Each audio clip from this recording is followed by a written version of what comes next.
Welcome to Spooky Stories. I'm your ghost host, Slughoul. Ugh, I don't know if I like that name, honestly. It's kind of poopy. Poopy. Anyway, this is a very special episode of Spooky Stories. I painstakingly gathered 13 of the most terrifying, spooktacular stories from the Spooky Stories episodes, so that you, the listener, can have a mega spooky time. And not only that, but there will be another special Halloween Spooky Stories episode at the end of the month with brand new spooky stories. So what more could you ask for, really? How about some goo corn? Holy Michael! Don't sneak up on me like that. Sorry, Slughoul. I thought you heard me. Humans. You're so quiet with your greasy, slippery skin. Why can't you be louder like us ghouls? I'll try next time to be louder, I guess. I did want to plug one thing before you start the show, if that's okay. Yeah. What is it? Well, I've been having a lot of fun lately making vlogs and other videos on my YouTube channel. My username is MichaelMikeyMike, all one word. If you like this show, you might also like my YouTube too. Check it out. I'm also a big fan of Nicolas Cage, so there's some videos of him on there too. The link's in the description. But Michael, you're supposed to be working on these spooky stories for me, remember? That's why I let you live in my mausoleum. Did you forget about that from episode 14? Well, as a matter of fact, I upload all of these Spooky Stories episodes to my YouTube for people to listen on there if they prefer. So technically, I am still working on Spooky Stories. Oh, okay, good. For the record, I use BooTube, so I wouldn't know anything about YouTube. Anyway, thank you, Michael, and yeah, let's begin the show. So these are my absolute, to die for, favorite 13 stories from Spooky Stories. In no particular order. This first story's called The Old Man and the Tree.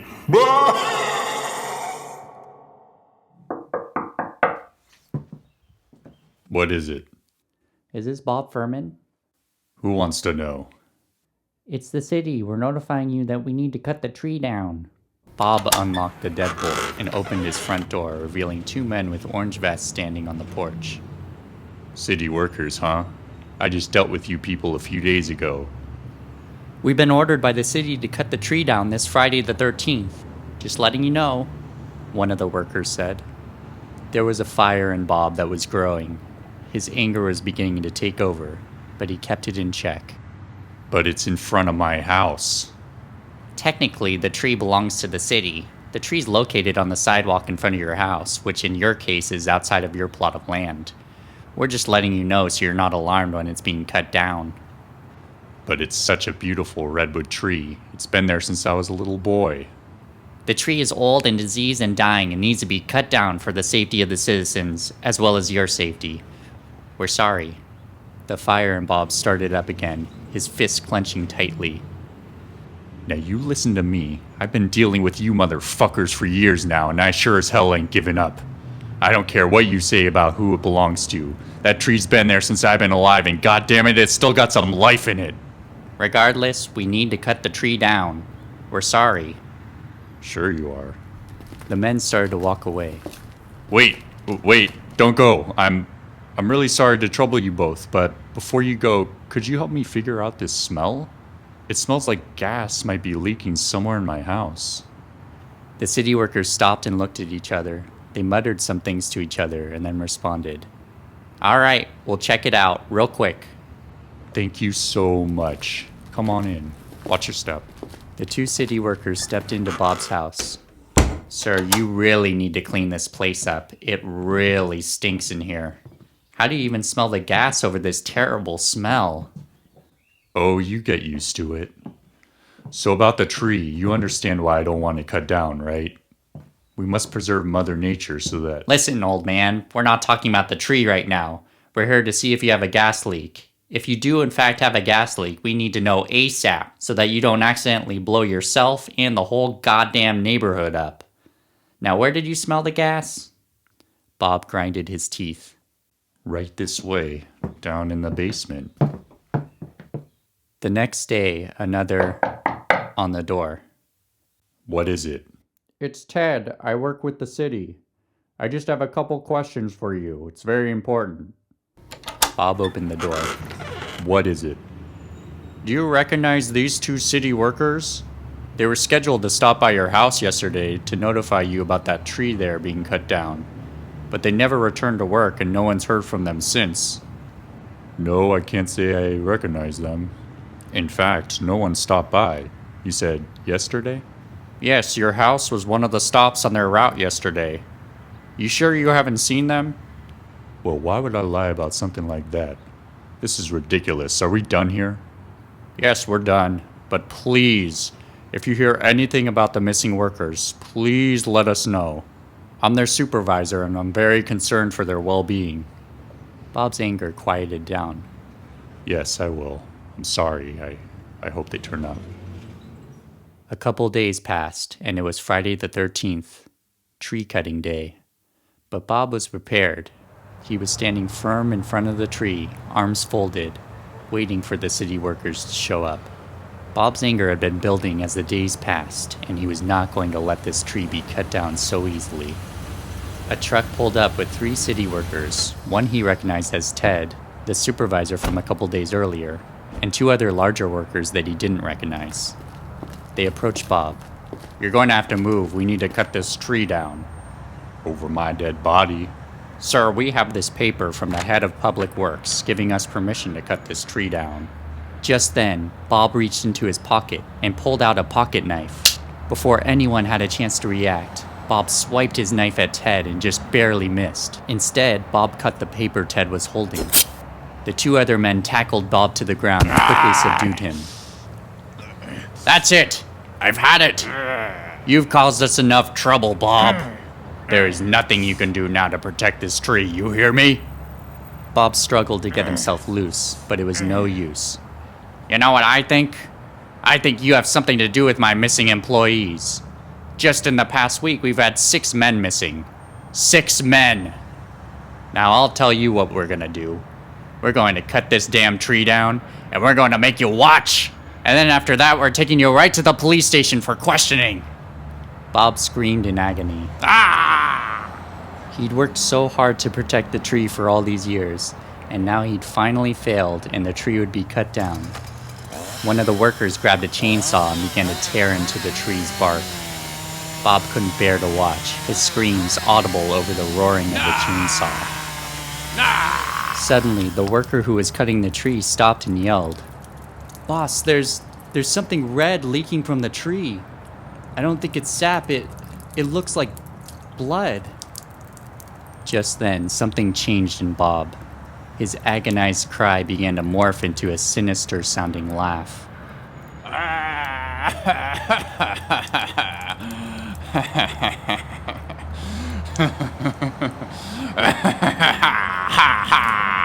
Cut it down, yes, please. Cut it down. See what's inside. Do it. Reluctantly, Ted gave a signal for the worker to continue cutting into the tree. With its massive weight, the tree began to teeter heavily to the left, and the side of the tree began to crack open. And as it did, more red liquid began to spew out of the tree. As the tree tilted and fell over, blood and body parts erupted from the inside of the tree. Intestines, arms, legs, all kinds of body parts splattered across the pavement and grass. What did you do? What did you do? Screamed Ted. They all tried to cut my tree down. So I showed them. I cut them down into little pieces and fed them to the tree.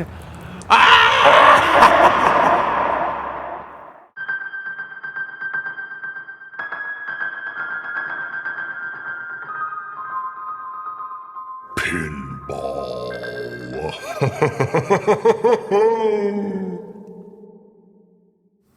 We got a new cat about a month ago. Picked him up from the local shelter, and we named him Pinball, because he was just bouncing off the walls when we went to see him. He really is an unusual cat, who seems to act more like a dog, because he's always following us around and meowing like crazy. Initially, we kept him indoors only, but he was causing a lot of trouble, always jumping on the counters and trying to steal food. So we decided to let him go outside to see if that would mellow him out. It's odd, ever since we installed his cat door, we've hardly seen him anymore. We know he still comes and goes because we hear him meowing as he makes his way from the door down to the basement where his room's set up. Also, he still uses his litter box. Speaking of that, we found some irregular droppings in there since he started going out. Must be the bones from some critter he's eating out there. Anyways, we've been so curious about what he's been up to, so my wife is setting up security cameras right now so we can see what he's doing. I'm upstairs at the computer so I can log in and see the live footage. One camera is set up outside his cat door, one in the hallway, and two in his basement room. It's dark now, but I'm able to make out what's going on outside by activating the night vision mode. Nothing much happening. Don't really see anything. Looks like there's a moth flying by. Oh wait, this Pinball. Here he comes. Oh look, he has something big in his mouth. Is that a rat? Holy crap! He's trying to get in the door, but the rat is getting stuck. Aw, Pinball, don't bring that inside. He tried again and managed to squeeze through. As he made his way down the hall, I switched the camera too. In the hallway light, the HD camera quality was really good.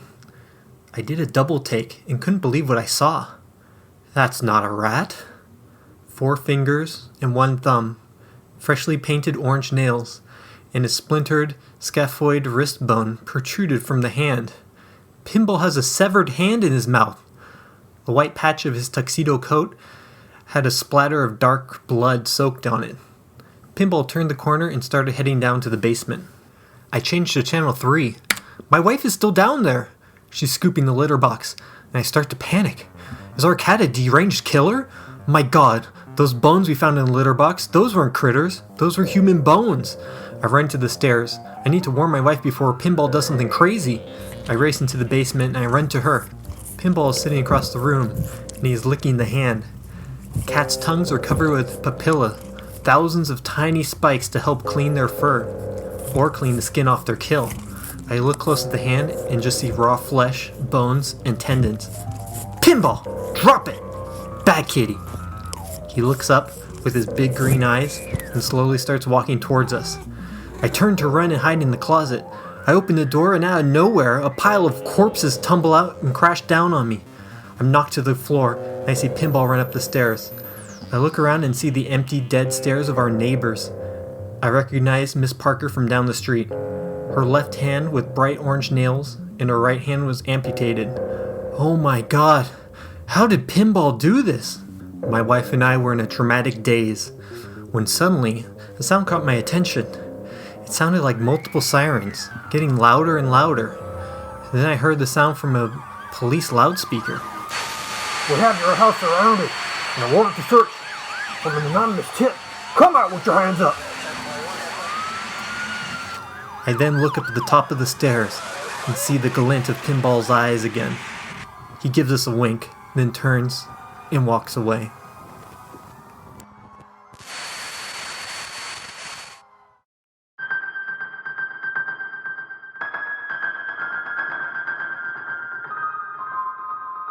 This story is called Hello Caller.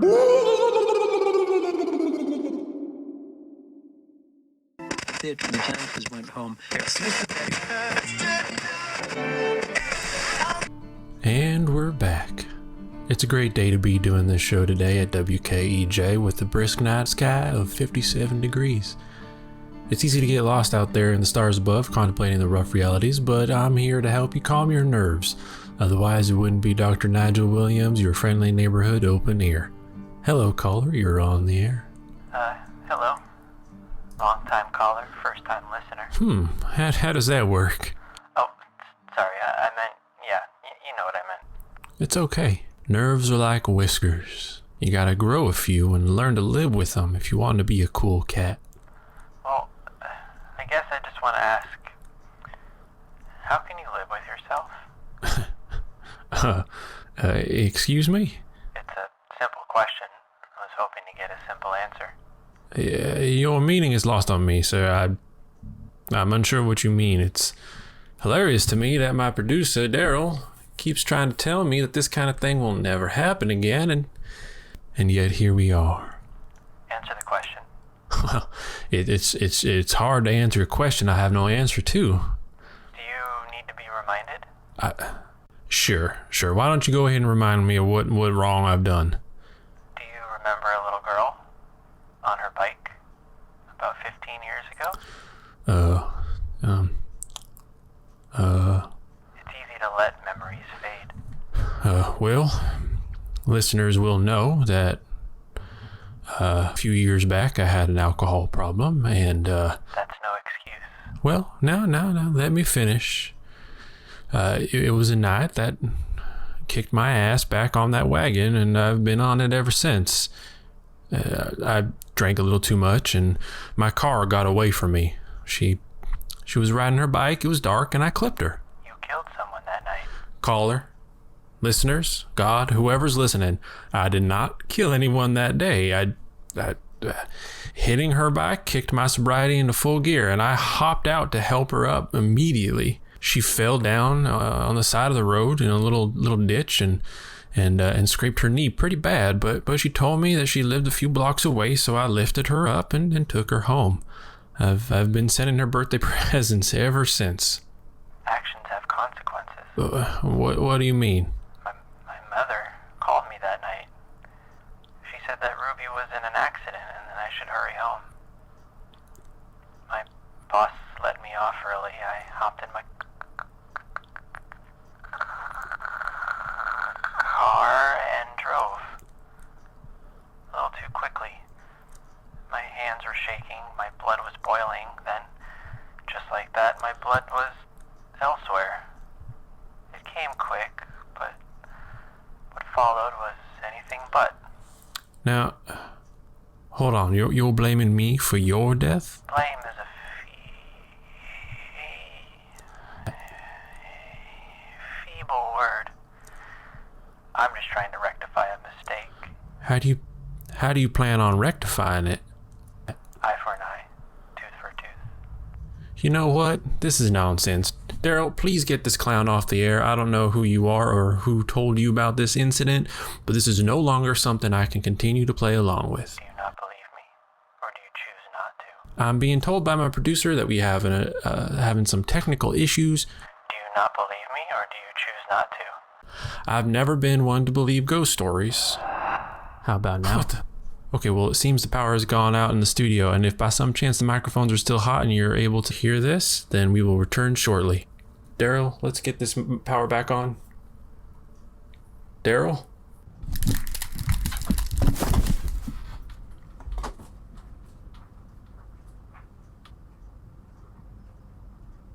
That'll do it for WKEJ for tonight. Enjoy the continued brisk night sky of 57 degrees. Good night. The went home.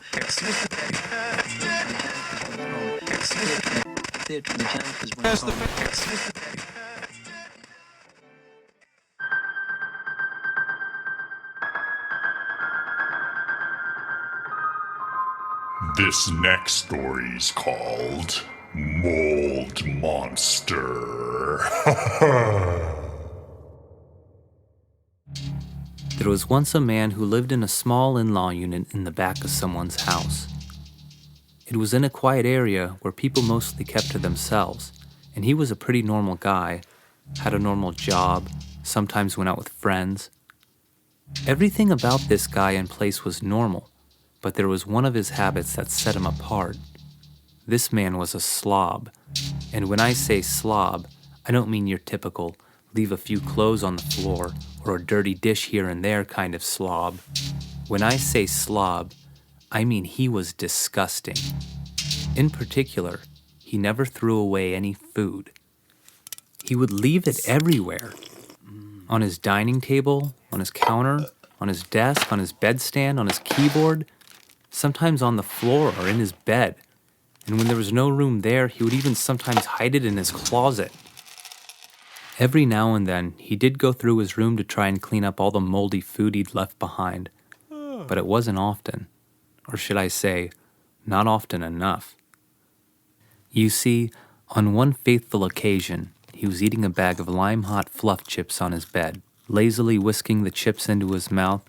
Of course, eventually a couple of chips fell out of the bag and onto his bed. Annoyed but too lazy to pick them up and either throw them away or eat them, he thought it would be fine to just flick the chips off his bed, letting them land wherever they did in his disgusting room. Unaware of the chain of events he was about to put into motion, the man reached down and with one flick, the chip was launched from his bed across the room, a mist of hot lime dust in its wake. Its trajectory brought it arcing to collide with his desk, skipping off of some gum wrappers and then falling between the desk and the corner wall to the deepest and darkest corner of the room, where the slob surely would never look or clean. And there it sat for a long, long time. Years passed, and the man kept being himself with his slob antics. He went on thinking he was getting away with doing the bare minimum. Little did he know there was something that he was missing. And in that very room, in a dark, humid, rancid corner, something monumental was happening. And that thing was growing, and it was feeding. He did notice at one point something was strange. For one, this fuzzy stuff started to show up on the wall behind his desk. It wasn't anything horrible looking. It was just kind of gray with a tint of orange. It would flake off from time to time, and every now and then, when he wasn't being a slob, he would wipe it away, but the stuff would come back almost immediately. There was also a smell in his room that he couldn't quite figure out. It didn't smell rotten or bad, just kind of citrusy. He went on ignoring it, but the fuzzy stuff got even worse. It had nearly taken up the entire wall behind his desk and was inching its way to the ceiling. And now, when he wiped it away, it seemed like it would grow back right behind the cloth he was wiping it with. It also looked like it was starting to grow on the carpet, but on the floor, it almost looked like it had tiny fungus mold fingers. What was gross was when he would get down to inspect the stuff.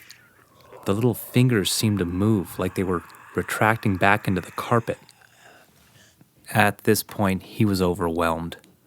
He didn't know what to do, so he planned on calling a specialist. Unfortunately for him, before he could make the call, the fungus mold reached its final form. It happened on a Halloween night, just before he went to sleep. He had just finished a Village Host pizza with extra pepperoni and slid the leftovers behind his bed frame. He laid in bed, checking his phone for local mold specialists. He found a few and made a note to call them the next day, but before he could turn his phone off, he felt something move, just under his foot. Huh? What was that? He said, startled by it. He moved his feet around under the bed sheets to see if he could feel anything there, like a sock or pepperoni slice, but couldn't feel anything. He figured it was nothing and began to fall asleep again, until something else came. It was another brush, just against the inside of his foot. Huh? He hated to acknowledge it, you know when you feel like something's moving under your sheets? But he knew he felt something that was moving on its own, and he was just hoping whatever it was something small. Slowly, he tried to pull his feet up toward his body away from whatever it was. The lights were off, but he had his phone, so he turned it toward the foot of his bed, dimly illuminating part of his room. But as he was pulling his foot up, the brush came again, as if it was following his foot. He stopped, and now couldn't believe what he was feeling.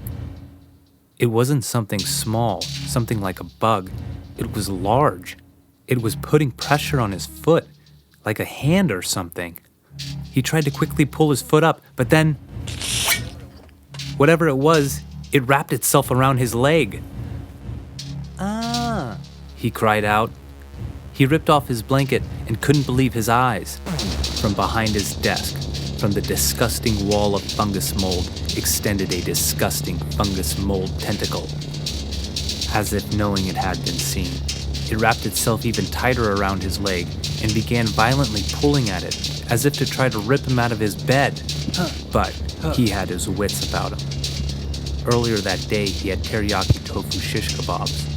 The half-eaten skewers were still on his bedstand. He grabbed one, and with all his might, plunged it into the fungus tentacle. It let out a shrieking hiss. The tentacle wrapped around his leg released itself. But then, one more came from the fungus wall, this one smaller and easier to fend off. He poked and prodded at it, until it too hissed, and then they both recoiled behind his desk. He sat there, unsure of what to do next. He wanted to just leave, but he knew that thing would be waiting for him either way. He got out of bed and slowly walked toward his desk with the shish kebab held out in front of him. He decided he needed to confront the beast. He reached down and grabbed the edge of the desk, and with all his might, he peeled the desk from the wall. He couldn't believe what he found behind it. It looked like it mostly lived in the walls, a goopy octopus-like thing. It was wounded, with orange ooze dripping from its tentacles. He extended the shish kebab out in front of him and bent down to prod it a little. But then a voice came. Stop. The voice was deep and wise. It seemed to be coming from everywhere in the room, all the corners. It seemed to be in the air itself. He paused. "Who said that?" he said. I did. The voice replied. In disbelief, the man turned his head to the disgusting tentacle creature wounded at his feet. "You said that?" he said. Yes, I can do many things. I can talk. I can reason. He couldn't believe what he was hearing. That this disgusting thing, this fungus mold, was talking to him. "What are you? How did you even get here?" You brought me here. "I brought you here?" Long ago, I was something much smaller. Something that came in a package with many things like me. For whatever reason, I was flung away from the package and landed here in this dark corner. It was here that I was able to sit and meditate long enough. I evolved, and now I have gained consciousness beyond anything you could dream. And I come in peace." "Peace? You were trying to kill me." No, I wasn't trying to kill you. I was merely trying to communicate. The man started to believe the mold creature. What he didn't realize was one of its long, skinny tentacles had slithered its way across the room, under his bed, to a plate with a half-finished T-bone steak. It grabbed the steak knife off the plate and quietly slithered up behind the man. The man could have been done for. He was listening to the creature intently. But suddenly, his phone, lying on the bed, lit up, and a shadow was thrown on the moldy wall in front of him. It was a raised knife-wielding tentacle. He turned around. It swung at him, but he swung back. It sliced here and there, and he sliced here and there in return. Luckily, he was quite the swordsman, and he was able to fight his way to the door. He got out and slammed the door behind him. He slept out in his car that night, half awake, worried the monster might come get him. When the morning came, he decided he needed to go check in his room, wondering if it was even real or if it was some kind of weird dream. But when he did, there was no creature to be found. What he did find, though, was a hole in the corner of the room the tentacles were coming out of. It looked like it went right through the wall to the outside world. He moved out of the in-law unit not too long after, but to this day, always wonders about the mold monster.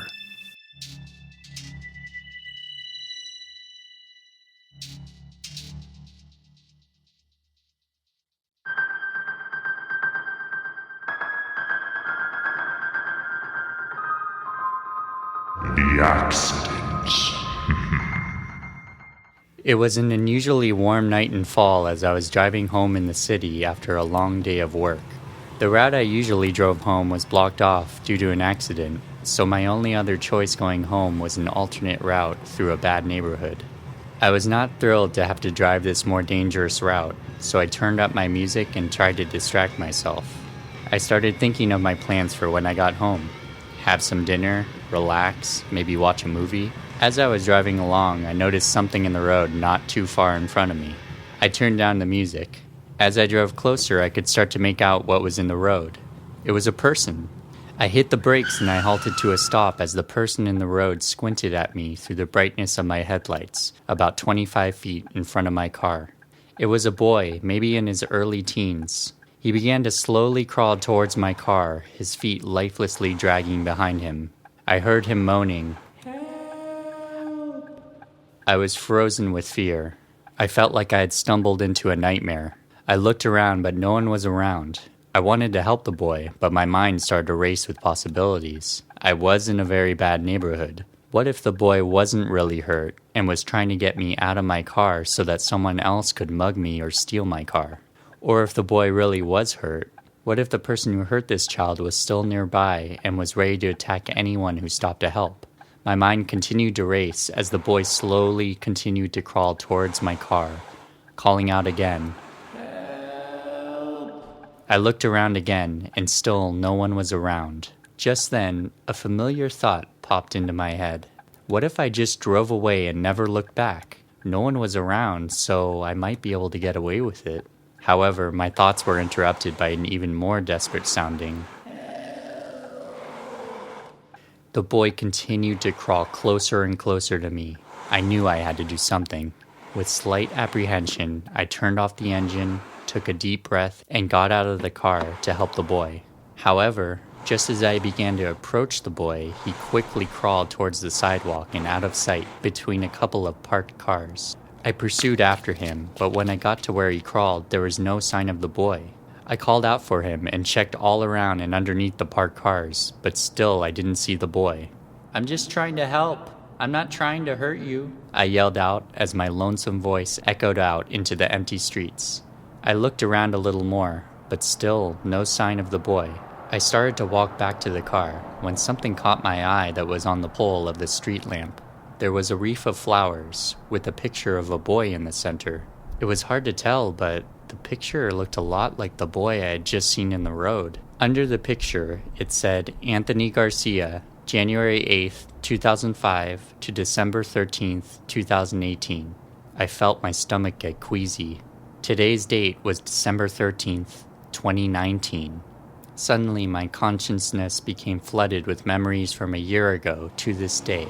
I was driving home from work on the very same road I was driving tonight. I was running late for an appointment and was maybe going a little faster than I should have. As I was speeding along, I was taking bites out of my sandwich I'd saved for dinner. As I took a big bite, a pickle wedge jumped out of the sandwich and onto the floor near the gas pedal. Just as I reached down to grab it, I took my eyes off the road and a sudden loud thud jolted the car. I slammed on the brakes and looked into the rearview mirror. There was a mound of something lying in the road behind me. I looked around, but saw no one. I told myself it was nothing, probably just a bag of garbage or a raccoon or something. So I raced home, knuckles white from holding onto the steering wheel too tightly. When I got home, I got out and checked the front of my vehicle. There was a small dent with a little red smudge in the center of the dent. Okay, so I hit an animal. Big deal. It happens all the time. The poor creatures don't know any better. I wiped off the smudge of blood on the front of my car and threw out the rag, but I continued to shake. So I stopped, took a deep breath, and told myself, it was just an animal. There's nothing to worry about. It's best to just forget this ever happened. So I did my best to forget about that night, and it seemed to work. Until now, that is. My flashback from a year ago had ended, and I was returned to the present terrifying moment. Trembling, I ran back to my car, still double parked in the street. I got in and closed my eyes. This is all just a weird coincidence. I never hit a boy that night, and I didn't just see a boy in the street. It's just my mind playing tricks on me. I just need to get home, relax, and take it easy. However, when I opened my eyes, I saw someone in my peripheral vision sitting in the passenger seat next to me. It was a boy. The same boy that was in the road calling out for help. The same boy that was in the picture on the memorial lamppost. The same boy I must have run over a year ago. I stared in disbelief as his sad eyes began to sink back into his head, creating a pair of empty black holes. His skin began to dry up and rot right before my eyes. I frantically reached for the car door handle, pulled the handle, and sprung back out of the car into the next lane over, and...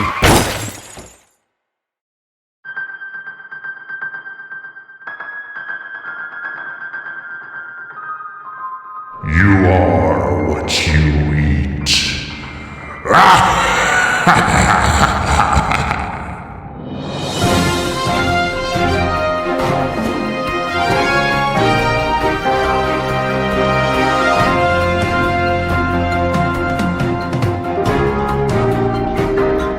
Our breaking business headline today is that the new food tech startup, IntelliMeat, raised a new round of funding, and they're looking to rapidly hire a massive workforce. The Dow is up 10 points and the Nasdaq is down 7. We'll return after a quick message from our new sponsor, IntelliMeat.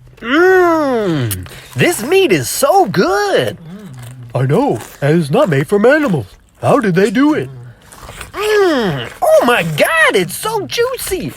Pass me some of that meat.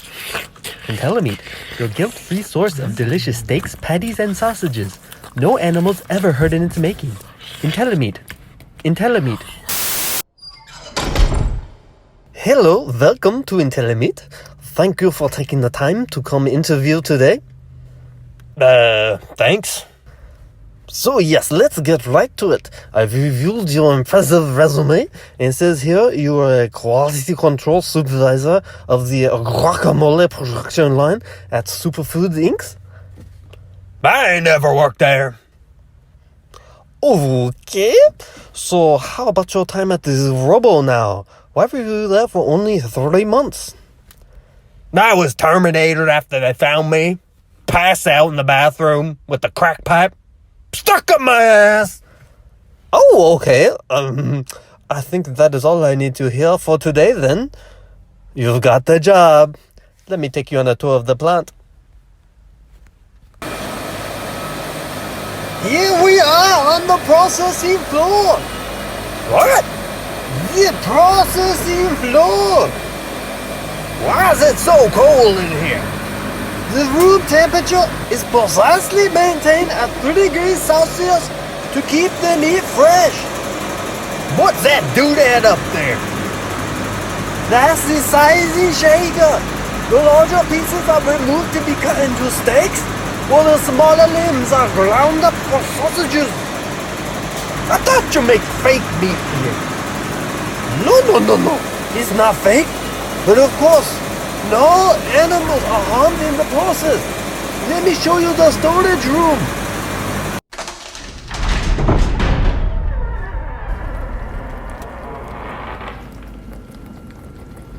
Why is it all dark in here? Lights out manufacturing to reduce electricity costs. The machines can work in total darkness. It's just the feeble humans that need light to see. What are we walking in? Is this blood?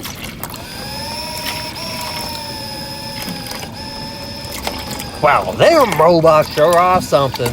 Sure is amazing what mankind thinks up. Mankind knows nothing. Mankind knows not how to build, only to destroy.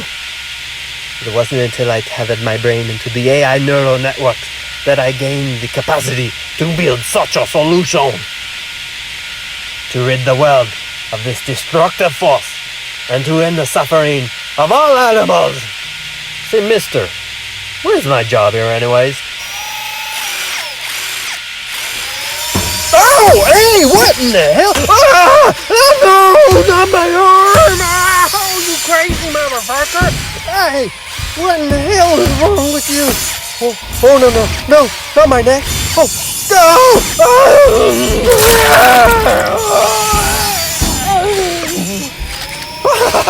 They'll eat each other.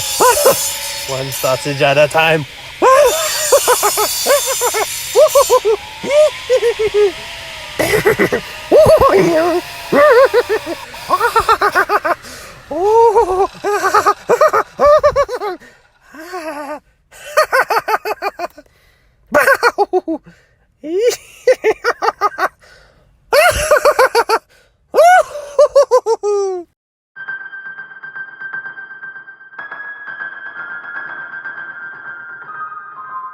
This next story's called Devil's Slide. Well, here it is. The last place on my list left to visit. A park I used to go to when I was a kid. I'm not really a superstitious person, but part of me worries that once I finish my list, well, that might be the end. I guess that's why I'm so hesitant to get out of this car. Part of me would rather continue sitting here, clenching the steering wheel, but I know I have to do this and face my fears. Once I got the news that I only had a few more weeks left to live, I realized there were some places I wanted to revisit from my childhood. There was something in particular about this park that always stuck with me, even into adulthood. I've had this vague memory of something that happened at this park when I was a child, and I fear it might have been something bad, but I don't know for sure. There's got to be some kind of significance to this place. Maybe visiting again will help jog my memory. As I walked towards the park, my hands began to fidget, despite the area being completely calm. I noticed a plaque on a rock. It read, "This park stands in memory to those we've lost." There was a name below, Nathan Seeger. Something about that name seems familiar. It looks like they've renovated the park since the last time I was here, years ago, but it's hard to remember. What's that sound? Is that in my head? Nothing's jogging my memory. Maybe my memory's deceiving me. Maybe I should just go. That glare on the slide is blinding me. I want to look away, yet something feels like it's pulling me towards it.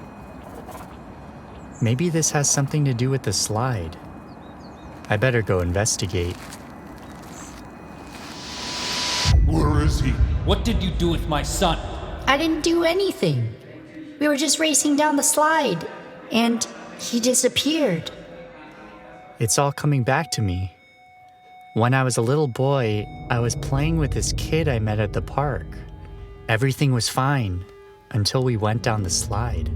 Now listen, son, I want you to think real hard now. Are you sure you didn't see anyone take your friend? No, officer. We were racing down the slide, and then... And then, he was gone. I climbed the stairs and approached the slide. It was all coming back to me. I sat down at the top of the slide. I felt a cold hand push into my back, pushing me down the slide. It all happened so fast, and yet the descent down seemed to take ages. Halfway down, I noticed a change to the world around me. The air was warm and thick. The sounds were dense and slightly muffled. I reached the end of the slide and landed on the ground. Something broke my fall. A toy car. A rush of pain surged through my entire backside. My eyes felt heavy. Maybe I'll close them, just for a little while.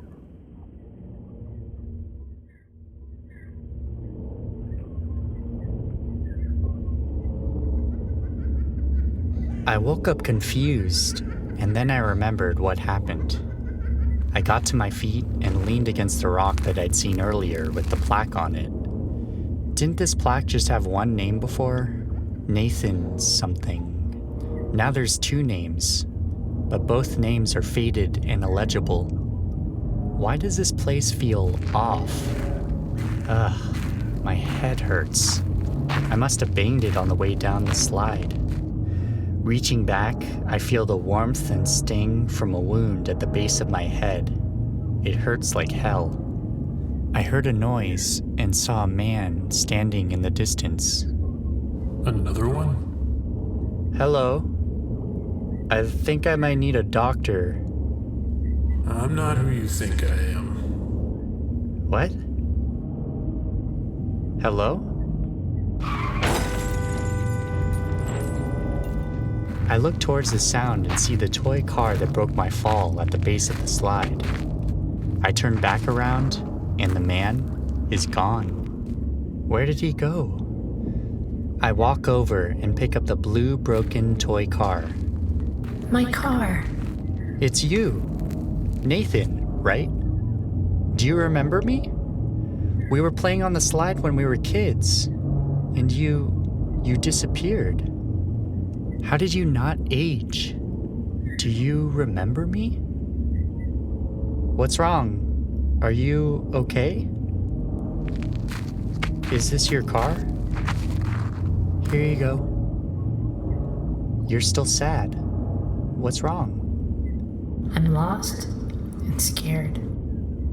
Do you know what's happening here? Where we are? No. There's other people around, but I don't know them. I looked around, trying to think of what to do. I looked towards the slide and noticed a faint glowing light at the bottom of the slide. I wonder if that's the way to get out of here. It's worth a shot. Hey, I have an idea. I think it'll cheer you up. Follow me. We walked to the top of the slide, and I motioned for him to sit down. I got ready to go right behind him. All right, we're gonna go down the slide. You ready? 3, 2, 1. Wait. I'm not who you think I am. I'm sorry? Nathan started to laugh, but it wasn't a happy laugh. Something was off. His head began to turn slowly towards me. Just when it seemed like it would stop, it continued to turn towards me, a whole 180 degrees, as his body remained facing forward. Nathan's eyes rolled up into his head, displaying only the whites of his eyes. He was still holding the same car, but the color of the car was now red instead of blue. I reached for Nathan, but before I could stop him, he slid himself down the slide and into the light at the bottom of the slide, vanishing completely. The light's gone now. It looks like I'm stuck here, whatever this place is. What have I done?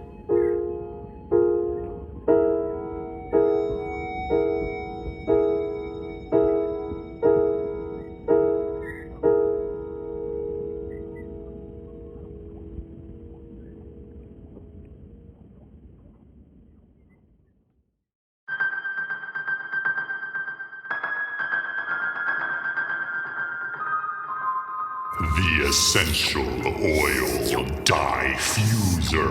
Ha ha ha! A spider! Amy jumped out of her seat as the brown spider crawled over the pages of her chemistry textbook.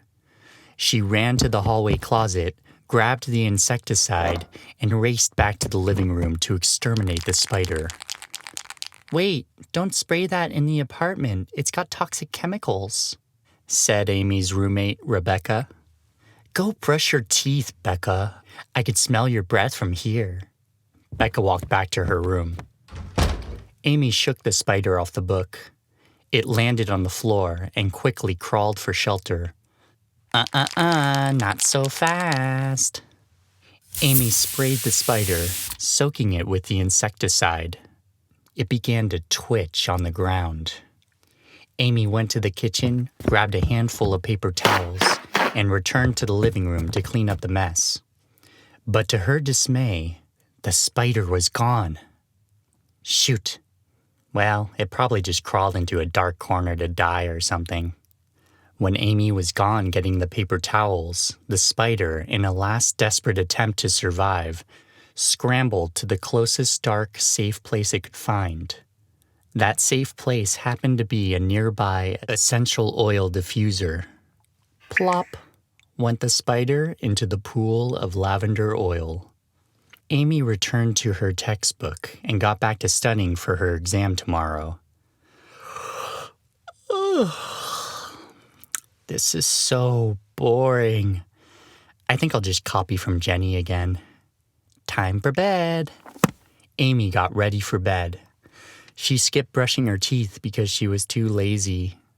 Then she went and grabbed the essential oil diffuser that she uses every night to help her sleep, turned on the diffuser, tucked herself into bed, and fell fast asleep. Meanwhile, the essential oil diffuser with the chemical-soaked spider began to bubble, bubble, bubble. As the night continued, the chemicals continued to mix, and the diffuser made more bubbling noises as the lavender and spider chemical concoction spewed from the diffuser into the air that Amy was breathing. Amy woke up in the middle of the night. Through all the sounds of bubbles, she could have sworn she heard the diffuser speak. Breathe deep. Breathe deep. Breathe deep. She was worried for a moment, but then realized her mind was probably playing tricks on her and fell back asleep. The fumes from the diffuser made their way to Amy's nostrils as she sucked in the chemicals up, up, up into her brain, where changes began to take place. The next morning, Amy woke up with the worst migraine she'd ever had. She thought to herself, "Why does my head hurt so much?" She reached up to touch her head, but instead of feeling her hand on her head, there was a big hairy leg touching her head. She opened her eyes and saw a giant spider leg touching her head. Then she looked down at her body and saw that she turned into a big brown spider. She began twitching and convulsing in her bed, trying to cry and scream, but no sounds came out. She couldn't take it anymore. She felt like she was suffocating, so she shot out of bed and stumbled down the apartment hallway.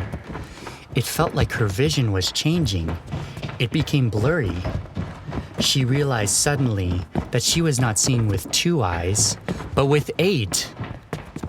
She didn't know where she was going, but she knew she needed to get out of there. She needed to go to someplace dark, someplace safe. She exited the apartment. The sun blinded her, and she felt a great warmth wash over her. So hot! She scrambled her way to the center of the apartment complex, towards the swimming pool. She got to the pool, crawled under the pool cover, and dove in. The ice-cold water felt great for a brief moment, until she realized she was sinking and couldn't swim. No matter how hard she tried, she couldn't swim and stay afloat. She continued to sink, down, down, down, towards the bottom of the pool, until everything went black. A couple days later, the residents of the complex started to notice a terrible stench in the air. The maintenance workers searched high and low, but couldn't find the source of the smell. Finally, he noticed the smell got worse towards the swimming pool. So he pulled back the pool cover and found Amy's floating, rotting corpse.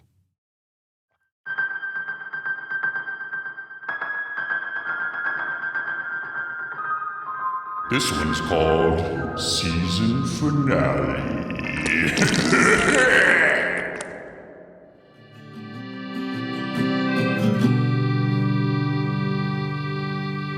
Jenny props her feet up on the coffee table and sinks deep into the couch. The television roars with nonsense spewed from commercials. Jenny isn't watching it. Instead, she's transfixed on her phone.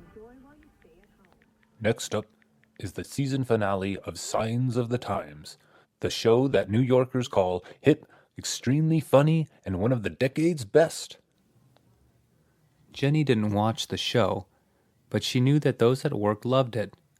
They'd annoy her if she didn't watch the season finale. In fact, she'd probably be one of the only people in the country that wasn't watching.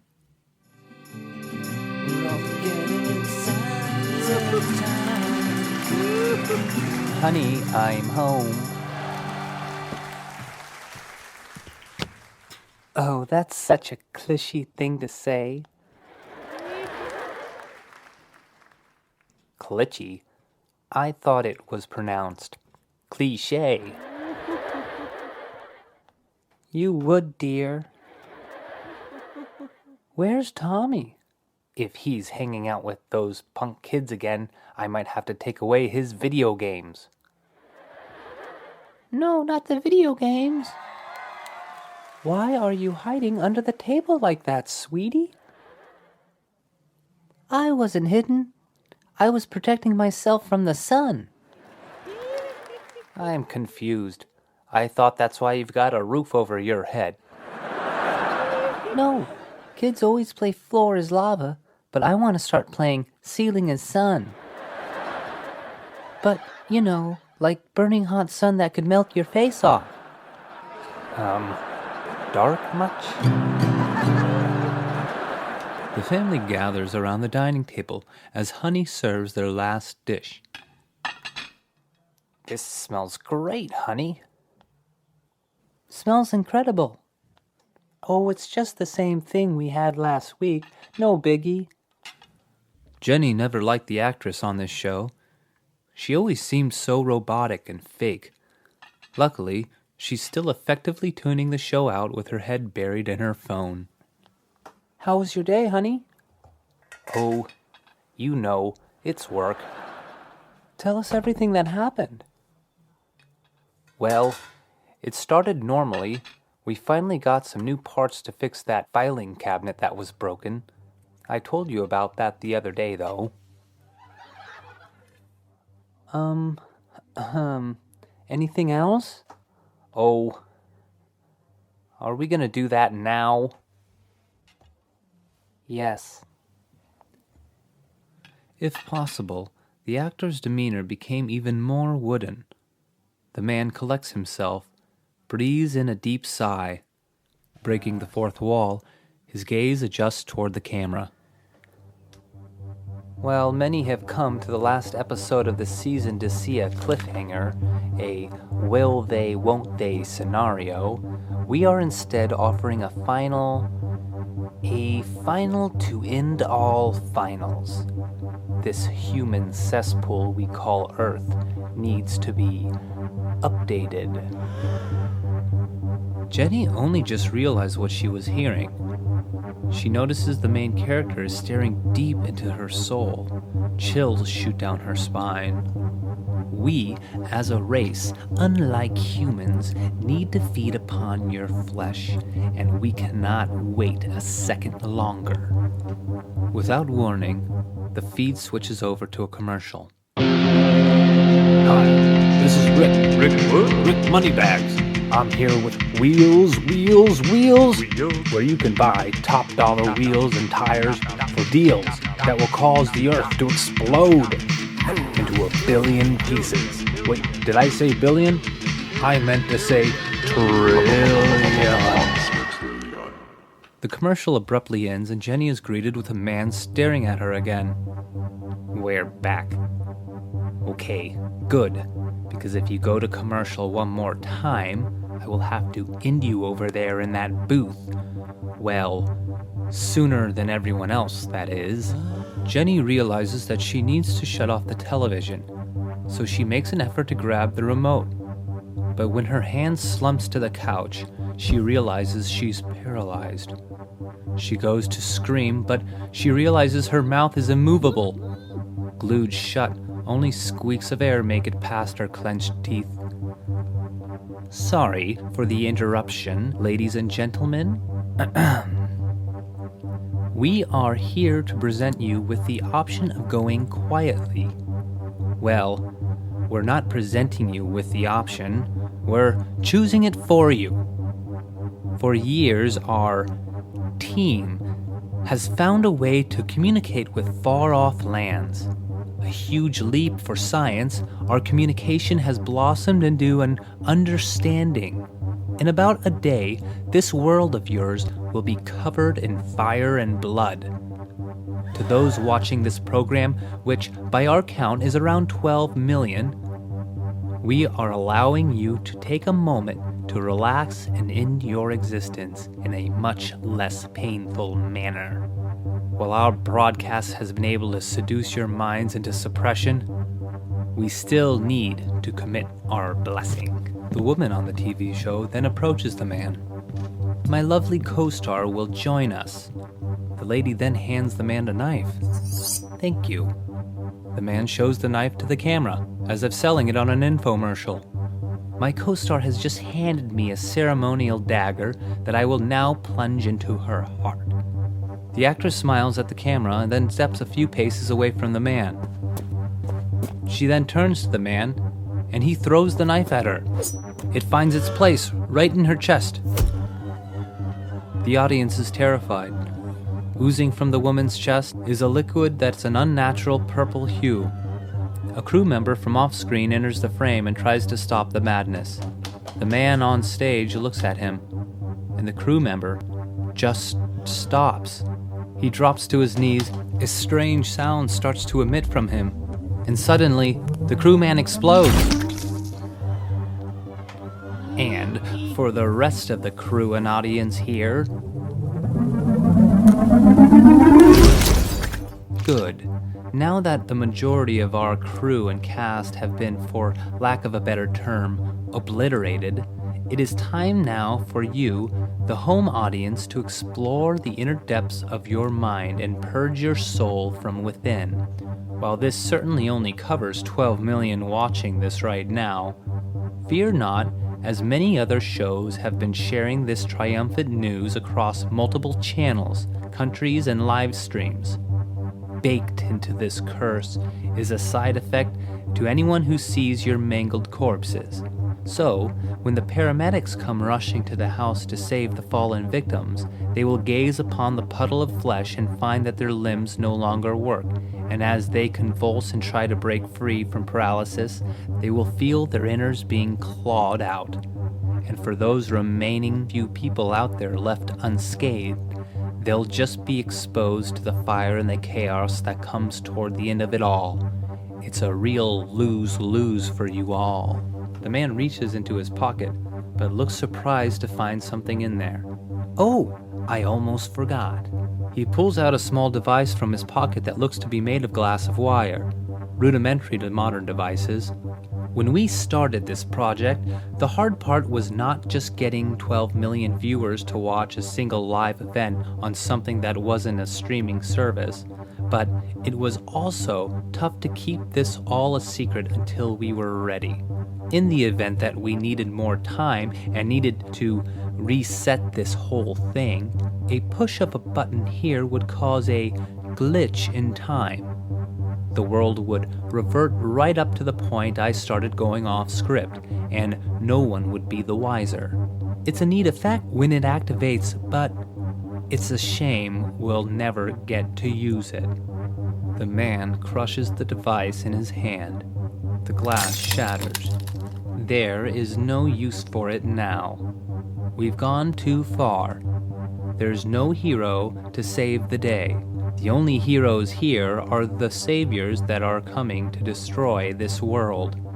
You at home sitting there stuck in your chair, you think if you can just get out of that chair, you'd break free and save the world. I'm sorry to say, it's not going to happen. The second you started watching this show was the beginning of your end. The man looks at his watch. Oh gosh, look at the time. It is now time for your host to say good night. So, good night. He snaps his fingers and the man pops like a water balloon filled with vicious crimson liquid. The camera holds on an empty set for a few minutes until it turns into static. All the while, Jenny still sits on the couch. That is, what remains of her.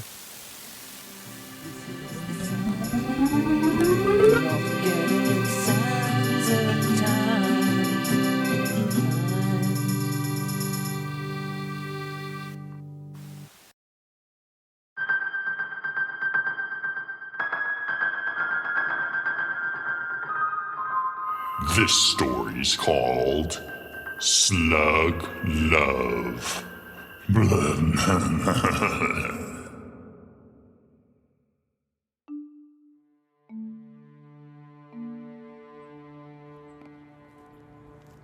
Amanda was walking home from her studies at the uni when she noticed something peculiar on the sidewalk outside her apartment. It was a slug.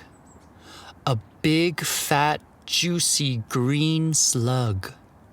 Amanda crouched down to get a better look. There was something about the slug that attracted Amanda. As she admired the creature slowly making its way across the pavement, she realized that she must have it. So she took out her empty sandwich container and placed the slimy slug inside. The moment she got into her apartment, she went straight to the kitchen table and took out her new pet. She had a rather difficult decision to make. What should she call the slug? She thought for a moment, and then it hit her. She would call it Andrew. Kind of a strange name for a slug, if you ask me, but I digress. Amanda became enamored with her new pet slug.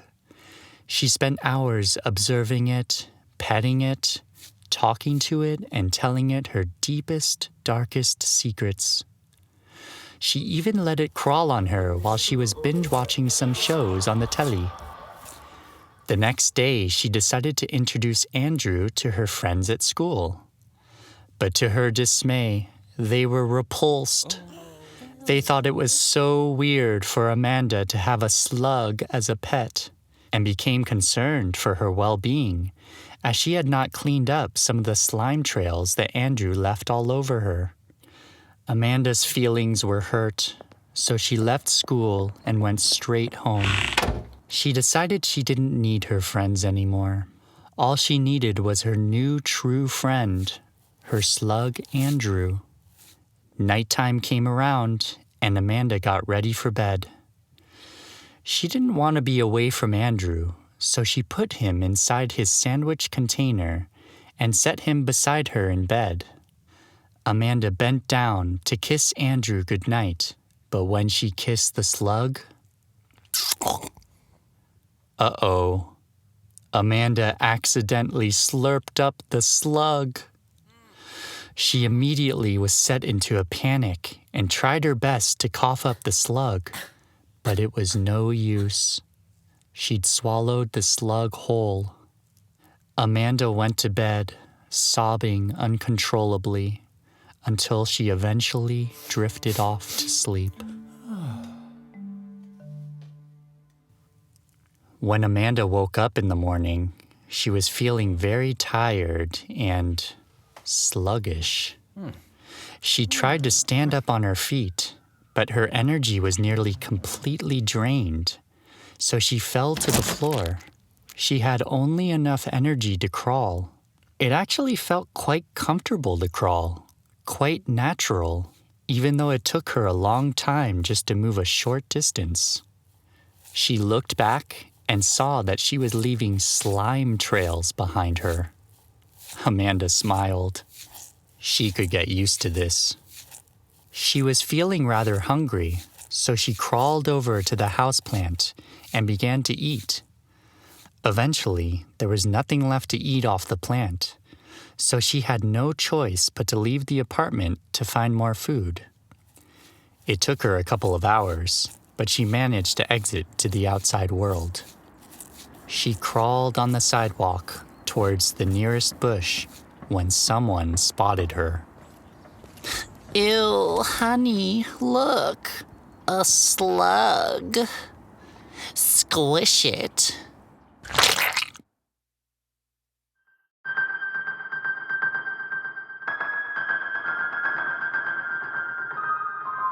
Our next story is called The Rocks. A while back, I used to go on a lot of solo camping trips up north. Most of the trips I took were either to national parks or resorts, and I'd usually try to go places where I wouldn't run into too many people. I had a lot of fun doing it until I took this one trip I'll never forget. It was around November, and I had decided to drive up the west coast to camp along the ocean. The landscape is pretty neat up there, and if you drive far enough north, you could get to some pretty desolate areas. So I took off work in the middle of the week and headed out early in the morning. For most of the trip, things were going as planned. It was nearly winter, so it was cold and there was a lot of overcast, but there wasn't any rain expected. I drove for a while, every now and then stopping to take pictures or just rest a bit. Earlier on, the road was a bit busy, but toward the end of the day, I began getting so far north and away from any major town that there wasn't many people around, which was really what I wanted from the trip. I had probably driven for nearly 5 hours before I decided I should start looking for places to camp.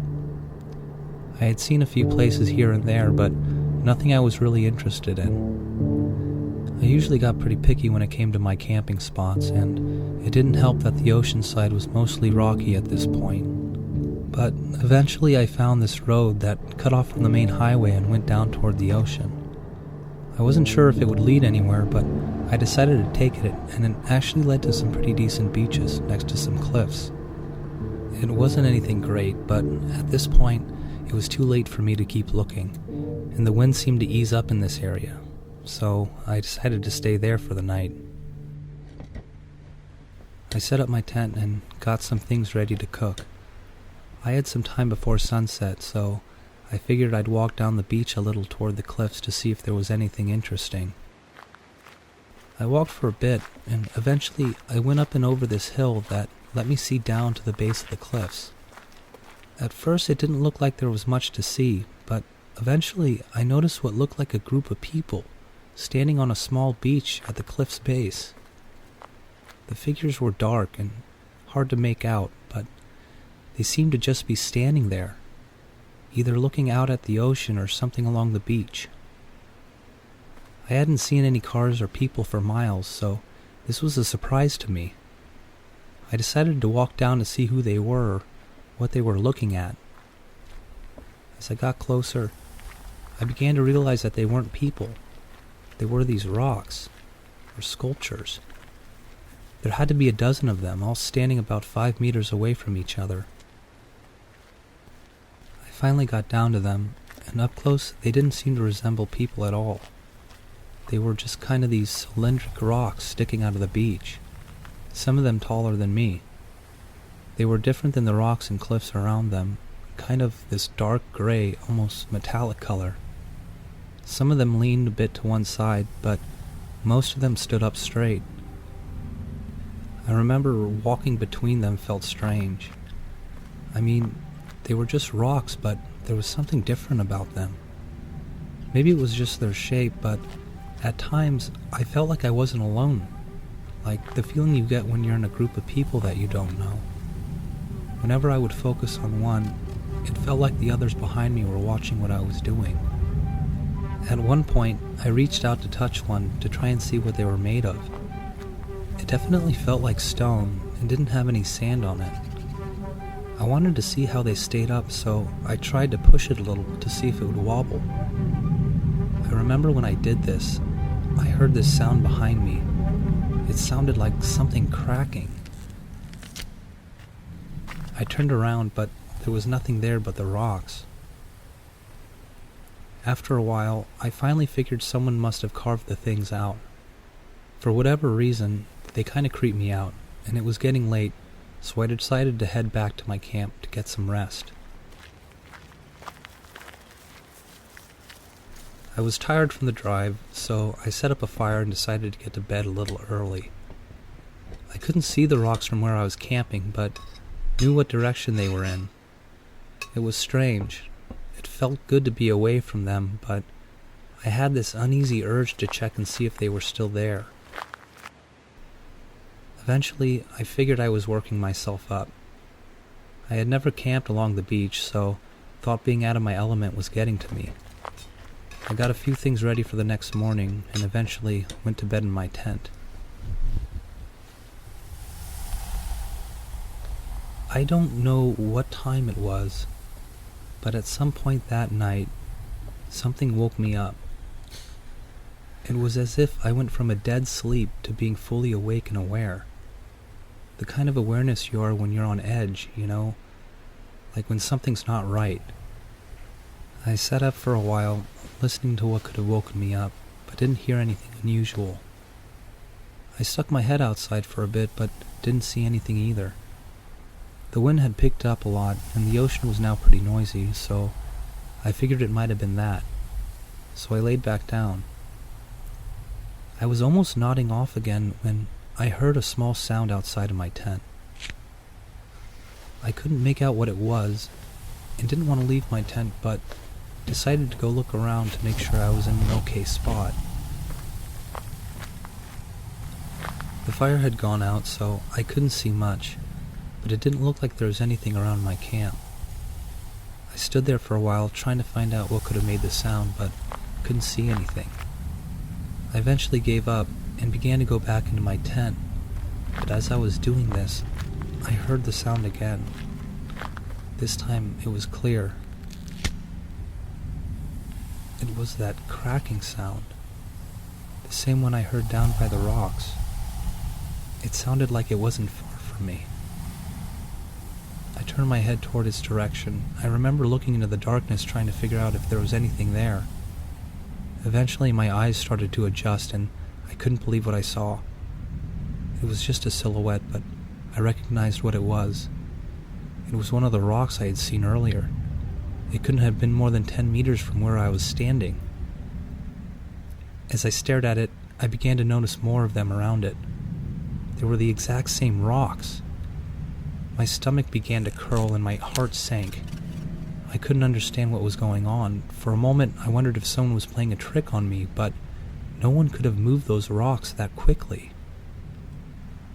I know it sounds crazy, but I suddenly got the feeling that I was in danger. I felt the need to get in my car and leave, so I began gathering my things. While I was doing this, I got the same feeling I did when I had first walked down to the rocks. This feeling that I didn't want to turn my back on them. So I did my best to keep the rocks in view, but eventually something called for me to turn around, and whenever I did, that horrible sound would come again. I can't describe it well, but something about that sound filled me with disgust. It was coming directly from the rocks. I picked up my pace and just started throwing whatever I could into my car.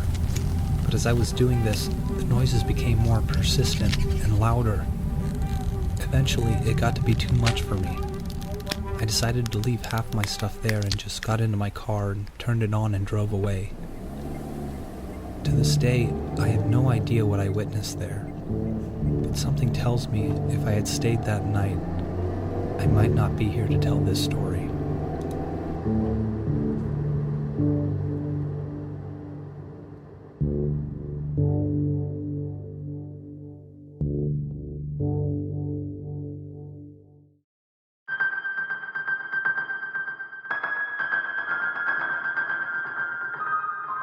The next story is called The Package. Waiting. I'm so sick of waiting, I said to myself with equal parts frustration and boredom. I'd cleared out all my plans for the day just so I could receive a package at my apartment. It wasn't even anything that exciting, just a new jacket I'd bought online.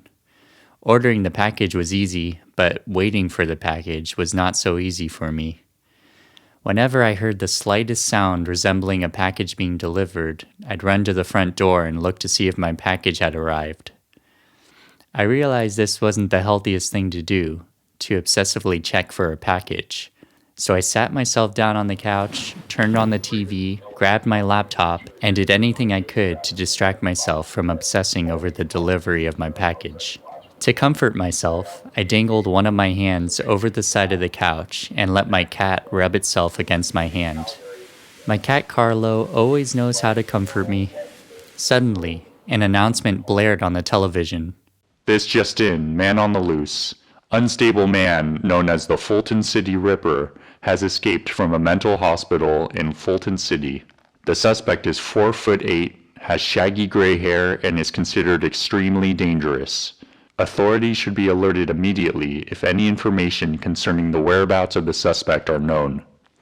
Fulton City? That's only 5 minutes from here. Well, Carlo, it's a good thing I ordered this jacket online so I don't have to go out there. This time I felt no rubs on my hand from Carlo. Suddenly I heard a loud noise coming from the far end of the apartment towards the back door. Carlo, always up to no good. I continued surfing the internet. Then I heard another sound. My package! I quickly ran to the door and looked through the blinds, but saw no package. This is torture. I want my package already. I'm sick of waiting. I sulked my way back to the couch and plopped myself down. I know, I'll check the tracking. I grabbed my laptop and looked up the online tracking for my package. Arriving today by 9 p.m. Well, that's no help. It's only 1:13 in the afternoon. Ugh, it's taking forever. As if to reassure me, I felt an affectionate furry rub against my dangling hand. Out of habit, I checked my phone to see if any notifications popped up, but saw nothing. So I went back on my laptop and lost myself once again in the ultimate distraction that is the internet. An unknown amount of time went by when suddenly I realized something. I had to pee, really badly. So I ran over to the toilet to relieve myself. While I was peeing, I heard another noise. My package! I was so excited that I stopped midstream and ran to the front door. I looked through the blinds and, to my astonishment, there was a package. I opened the door, scooped up the package, and quickly closed the door, returning to the safety of my apartment. As I put down the package, however, I realized something wasn't quite right. First of all, the package wasn't sealed properly. The box flaps were open and bobbing freely. Thieves! Someone was tampering with my package. Hope they didn't take anything. But then I noticed there was no shipping label or any markings on the box. It was looking pretty beat up, too. Well, I may have to order another jacket. This stinks. Actually, it literally stinks. What smells so bad? I opened up the package and almost fainted at the sight. My beloved cat, Carlo, was in the box, only he'd been ripped to pieces and was now nothing but a heap of blood-soaked clumps of fur and dismembered appendages. Just then, I heard a sound come from near the couch. I looked over, and peeking over the couch, just barely visible, was a head with wild ash-gray hair and a pair of wicked red eyes that seemed to smile at me in the most unsettling way.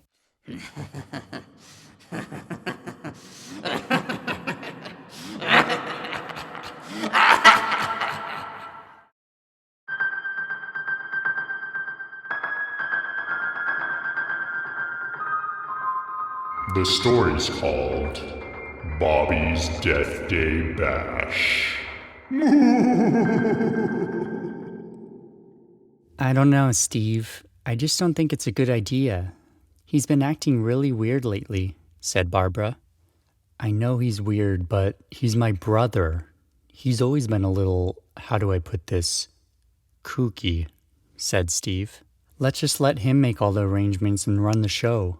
That's what he wants, right? It's less work for us. Lord knows we could use a break from throwing parties, continued Steve as he perused through the sports section of the newspaper. Yeah, that's true. I just want the best for our Bobby. It's his 13th birthday, and I want him to have a good time. It might even be the last birthday he wants to spend with us before he becomes too cool to be with his parents, said Barbara, scrolling through the news on her phone. Well, that's impossible. We're the coolest parents of them all. Steve lowered the newspaper and gave Barbara a big smooch on the lips. Just leave it to Tom and we'll finally get to relax during a party for once, said Steve. Well, all right, we can let him do it. Hopefully Bobby will be okay with it. He'll be fine, replied Steve. I just get a weird feeling around Tom sometimes. I know he's your brother, but I get weird vibes from him. I think he's still into me, honestly, said Barbara. Well, we've been married now for what, 14 years? I'd hope by now he'd be over you and have moved on, replied Steve. Yeah, I hope you're right. Barbara's phone began to ring. It's Tom. What are the chances? Should I pick it up? What should I say? Yes, just pick it up and say that we'll let him throw the birthday party. It's fine, replied Steve. Hello? Hello, Barbara. How are you today, my lovely? Oh, hi, Tom. I'm well. And you? Doing splendid. Splendid. So, have you given any thought as to what we discussed? About the party? Yes, as a matter of fact, I just talked it over with Steve, and we're totally fine with you throwing the party. Great, great, Barbara. You won't regret it. I promise. It'll be something you'll never forget. I'm sure I won't, Tom. Okay, I have to go. It was really nice talking to you, Tom. Let me know if you need any help or anything. The pleasure was all mine, my dear.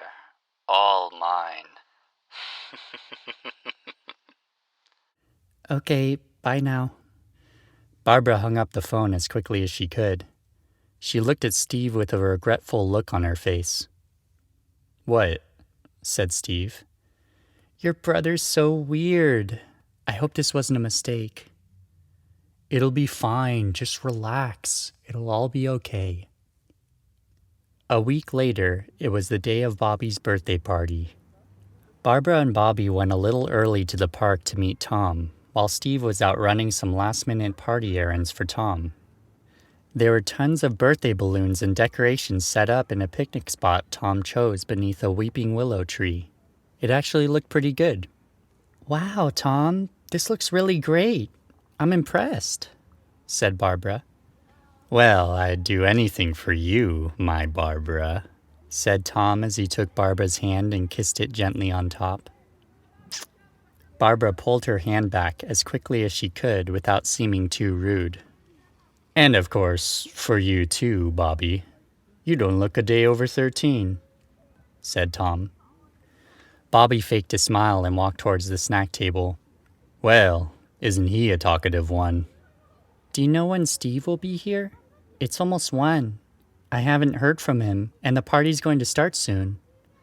Oh, he should be here soon. I just sent him on a few errands. It shouldn't be long, Tom said, brushing his bushy mustache with his fingers. In fact, I get the feeling he's nearby right this moment. Well, I better make sure everything's good to go. Bye, Barbara. Tom gave a crooked smile as he walked away. Barbara hesitantly lifted her hand to signal a half wave at Tom. I hope Steve gets here soon.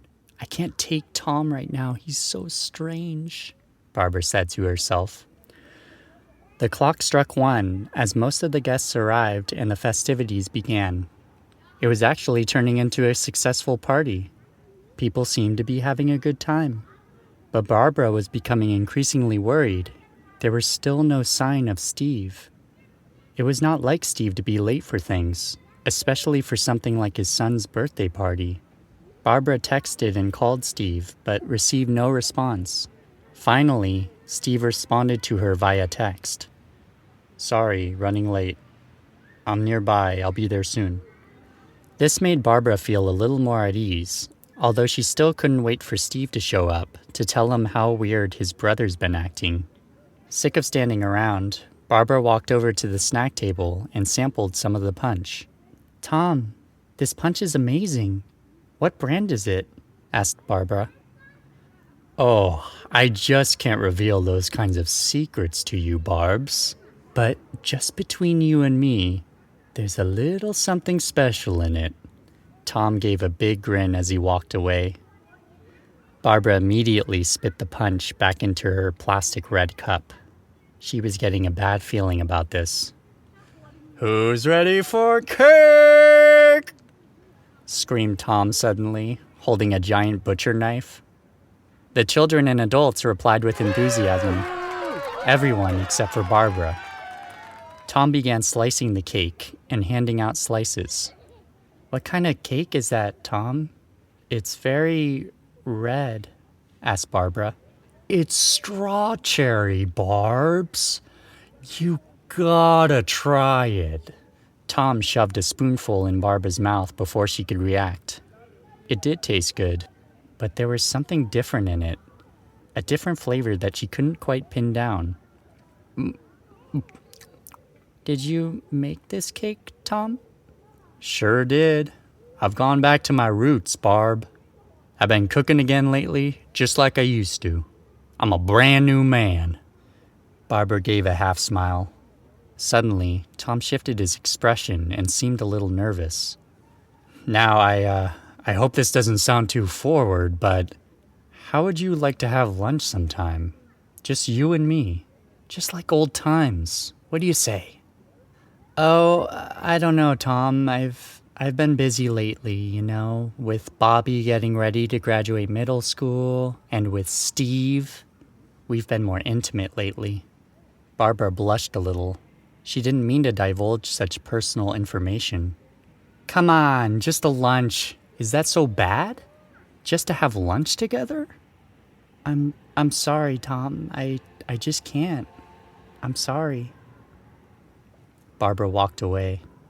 Tom's grip on the handle of the butcher knife tightened. Throughout their whole conversation, there was a girl right in front of Tom waiting for her slice of cake. "Hello, can I have my slice of cake now, mister?" Tom haphazardly dumped a poorly cut slice of cake onto the girl's plate and walked away to his car. Barbara tried calling Steve on her phone, but still no luck. Suddenly, Tom's voice rang out. "Who's ready for the piñata?" Again, the partygoers cheered. Tom set up the piñata on the tree branch and stood holding the rope and bat. "Bobby, why don't you go first, birthday boy?" said Tom. Bobby grabbed the bat and smacked the piñata. A leg from the donkey piñata flew off, and as it did, red liquid began to trickle from the leg. What is that?" asked Bobby. "Is that all you've got, Bobby? Is that all your dad, Stevie boy, could teach you? Come on, swing like a man." Bobby took an angry swing at the piñata and connected squarely with the body of the donkey, bursting the contents free. All of the kids that were eager to grab the candy from the piñata instead were sprayed with a red liquid and red chunks of a mysterious-looking meat. Barbara's jaw dropped. The parents ran up to their kids who were completely covered in red as the kids began to cry. "Well, I hope you all enjoyed little Bobby's birthday. Let's see, I hope you enjoyed the Steve punch, the Steve cake, and lastly, the Steve piñata. I guess Steve could make it after all." Barbara, Bobby, and the rest of the partygoers screamed and ran away from the bloody scene. It was a complete disaster.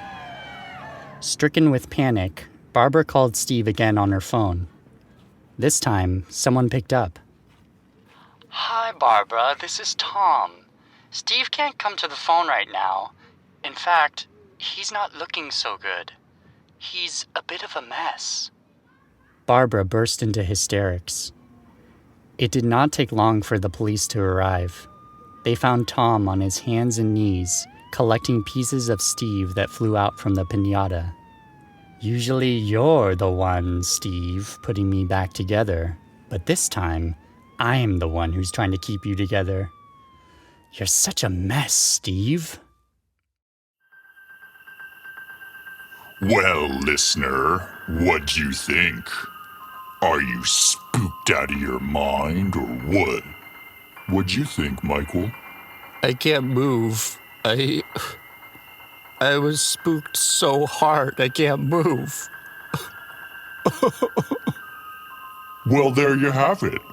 Thank you for listening, and we'll see you at the end of the month for a very special Halloween Spooky Stories episode. See you then, my fellow ghouls.